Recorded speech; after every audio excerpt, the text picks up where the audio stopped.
that your village. Okay, a draw. Many one are ever fishing a beer. Then we'll watch out on 2 months. Fiaker, or watch it, or Wolɔmɛi, Numo Sackey, Niji, Numo Ba Minijate, me, Ikoaya, Solomon.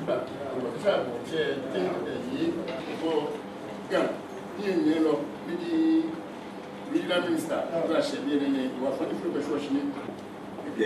Maya or Numo, it's a Numo Brown Romo, Niji Numo Nique. Mantsɛ Bimba, Ake the Mayor of Accra, Equity Honorable Elizabeth, now Kwartsoo Sackey. You are Legaji Oba, a Quanshi Wogany. Yemo Kuku is Jigan, Guer None, Akasa neighbor, Nick and Yaba Ocean, Odeji Puliwojo. She, the flatchet, Teddy, a 4 year, dear Bill Letter Joy. Village, the Geo Village. The war, that room after one, ni Backland. Be Obache, the Gache, Kuni Eba, ni Eba Village, the John. The war get a Backland near Muffin in the Mache, ni da Kuchu Uchi, Niji Kenkemo. Ofen Wolila Keshin, Honorable. Stanley Ni Aji Blancy, member of the Council of State for Greater Accra Region.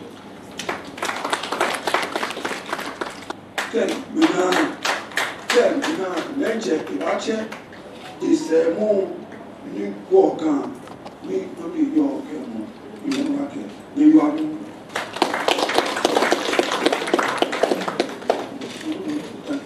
And clever that your village. The Papa Cherry. We had this and Susu Olivia. She lying with him on no Take Boni or Numo, watch was smaller, Wani, or Papa. Ni Dakucho Ochi, the Johnny Ibia. Lelen ni Omangi and Yellow ni Bebole Bone, where were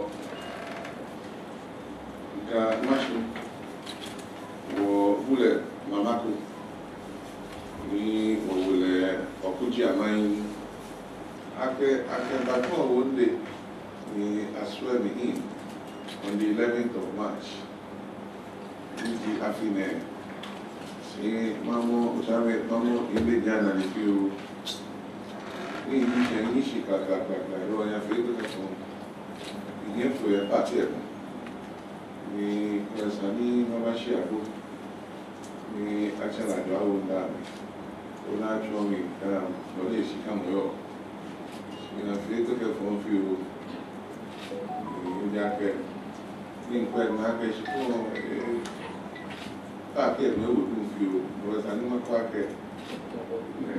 Why do you not any well to buy? But general more. Then in many, they are to Baba, put him a man and Nina, and I'm a Wolɔmɛi, only by the beer. I believe more.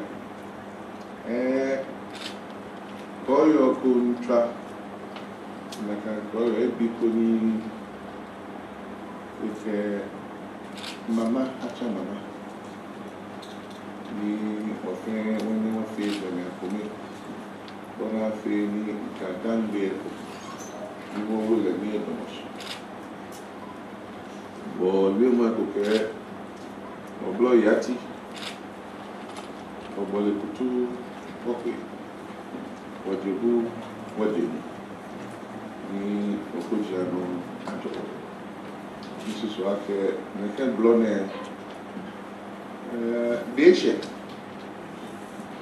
You tell me, Deshe, I can blow that when Sani Egin, Ati.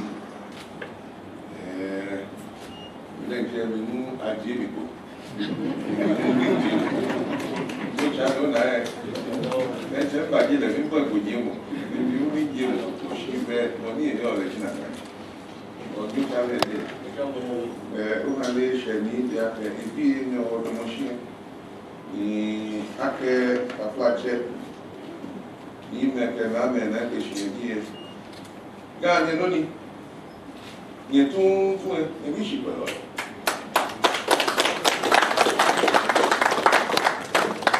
Ìwọ ká ní ẹni Yorùbá rí ẹ kí máa ṣìwò ní ìkẹ̀wá hàn ní ìdánmọ̀ president Nàìjíríà jí wọ́kẹ́ RCC ẹ báwo ni bí wọ́kẹ́ AM ẹ tún báwo ni bí.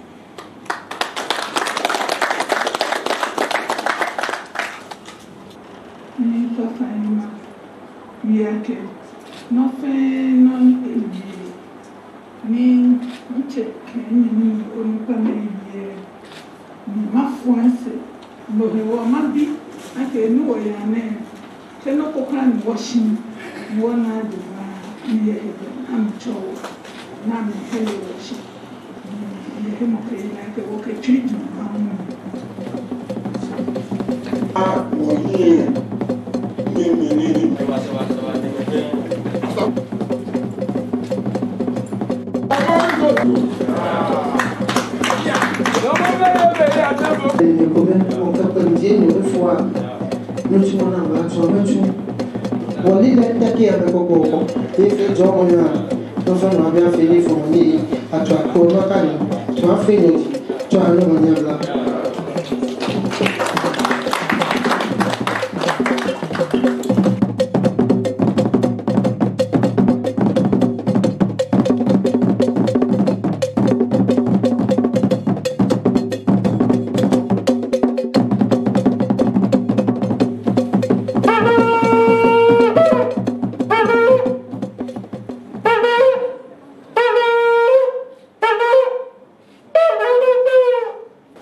Majesty, King Tackie Teiko Tsuru, Nijinenu, Ashate Slow, Amuna Slow, Mambo Mutuwe, Yomo Yona, Yomo,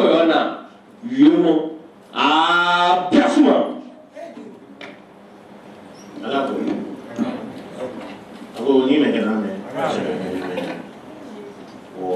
Honorable Minister Mary Quartey, Divisional Minister, for Council of State, the Honorable Stanley Ni Ajiri Branson,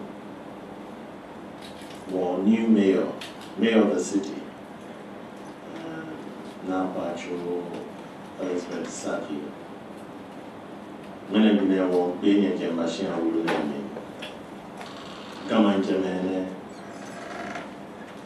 More Kemo they are winning. Impact, many people in Kenya. When he was regional minister, he care. And as he wrote there, they are the head. Don't she more or by Yig the Gomino. You were tired. Now, Malo at the car, only Akane. Yen she be more your walk in what charge, what we bet Jano. It was sir, walk out him. 1 minute, we must feel G. Who knew what Jake minute in air? A Jane. Nika will hear who knew it. Gaia, Gavi with me. God is Yadamoshi.